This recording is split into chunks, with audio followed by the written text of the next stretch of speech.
Hello guys, welcome back to my channel. আজকে নিয়ে এসেছি তোমাদের সাথে একটা নতুন রেসিপি। তার জন্য দেখো এখানে পেঁয়াজ আর কাঁচা লঙ্কা নিয়ে নিয়েছি, আর নিয়ে নিয়েছি হচ্ছে সর্ষে। প্রথমে যে কাজটা করতে হবে, এখানে সর্ষেটাকে দেখো বেটে নিতে হবে। কিছুটা আধা পেস্ট করে নেওয়া হয়েছে। সেই আধা পেস্ট করার মধ্যে পেঁয়াজ আর কাঁচা লঙ্কা দিয়ে একসাথে এটাকে একটা স্মুথ পেস্ট রেডি করে নিতে হবে। এখানে আমার সর্ষে, পেঁয়াজ আর কাঁচা লঙ্কার পেস্ট রেডি হয়ে গেছে। তারপর চলে যাব আমি নেক্সট স্টেপে।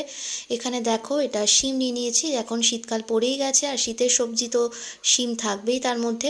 শিমগুলোকে এখানে কেটে নেওয়া হয়েছে। মুখগুলোকে ভালো করে কেটে নিয়ে তার মধ্যে যে শীষটা থাকে, মানে দুপাশে যে দুটো শক্ত অংশ থাকে, সেটাকে সম্পূর্ণভাবে বাদ দিয়ে দেওয়া হয়েছে। শিম ছাড়ানোটা তোমরা আশা করি জানো, এবং এটা আলোর দিকে ফেললে দেখাই যাবে যে শিমের মধ্যে কোনো পোকা আছে কি নেই।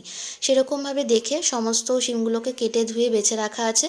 আর তার মধ্যে প্যানের মধ্যে সর্ষের তেল দিয়ে আমরা প্রথমে শিমটাকে ভেজে নেব।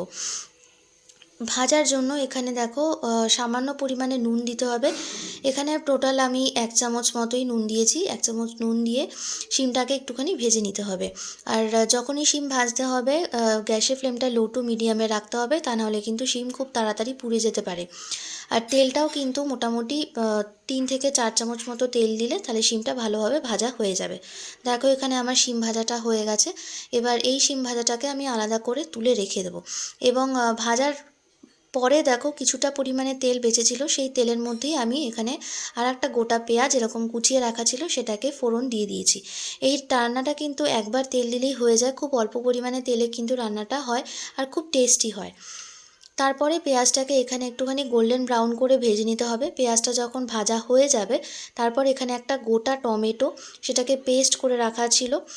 তোমরা চাইলে গ্রেট করেও দিতে পারো। আমরা এখানে পেস্ট করে নিয়েছিলাম, সেই টমেটো পেস্টটা আমরা এখানে দিয়ে দেবো। পেঁয়াজের মধ্যে টমেটো পেস্টটা দিয়ে দেবো। দিয়ে কিছুক্ষণ আমি এটাকে কষিয়ে নেব। আর এই টমেটোর মধ্যে নেক্সট যেটা দেবো সেটা হচ্ছে হলুদ আর নুন। এখানে টোটাল 1 চামচ হলুদ আর 1 চামচ নুন আমরা দিয়ে দেবো।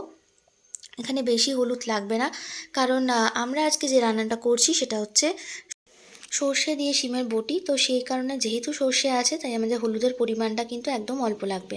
আর তারপর দিয়ে দেবো হচ্ছে 1 চামচ নুন। এটার মধ্যে কিন্তু আর কোনো এক্সট্রা মশলা দেওয়ার কোনো প্রয়োজন হয় না। মানে ধনে, আদা, জিরে কোনো কিছুই লাগে না। খুব সামান্য অল্প মশলা দিয়ে কিন্তু রান্নাটা খুব টেস্ট হয়। তারপরে এই মশলাটাকে ভালো করে কষিয়ে নেব, কারণ যেহেতু আমরা এখানে টমেটো দিয়েছি, মশলাটাকে ততক্ষণ কষাতে হবে যতক্ষণ না টমেটোর কাঁচা গন্ধটা একেবারে চলে যাচ্ছে। তারপরে এখানে আমাদের যে সর্ষের পেস্টটা করে রাখা ছিল, সেই সর্ষের পেস্টটা আমরা এখানে দিয়ে দেবো। আর সর্ষের পেস্ট দেওয়ার সাথে সাথে গ্যাসের ফ্লেমটাকে কমিয়ে দিতে হবে, কারণ তা নাহলে কিন্তু সর্ষেটা তলায় লেগে যেতে পারে বা পুড়ে যেতে পারে। সর্ষেটা দেওয়ার পর কন্টিনিউয়াসলি কিন্তু এরকমভাবে মিক্স করতে হবে। আর মিক্স করতে করতেই দেখতে পাবে আস্তে আস্তে সর্ষের কালারটা খুব সুন্দরভাবে চেঞ্জ হয়ে যায়, একদম গোল্ডেন একটা কালার চলে আসে। সর্ষেটাও যখন, সর্ষের যে একটা কাঁচা গন্ধ থাকে, তখন এটা চলে যাবে, তখন কিন্তু আমরা এখানে শিম ভাজাটা, মানে যে শিমটা আগে আমরা ভেজে রেখেছিলাম, সেটা দেব। আর সর্ষেটা যখন একটুখানি শুকনো শুকনো হয়ে আসবে, তখন সামান্য পরিমাণে জল দিতে হবে।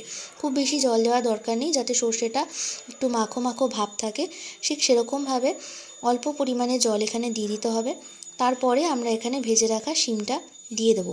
এই রেসিপিটা আজকে আমার মা রান্না করছে, আর এই রেসিপিটা আমার দিদার একটা স্পেশাল রেসিপি। গরম ভাতের সাথে কিন্তু এটা খুব দারুণ যায়। তোমরা অবশ্যই এই রেসিপিটাকে একবার হলেও ট্রাই করো।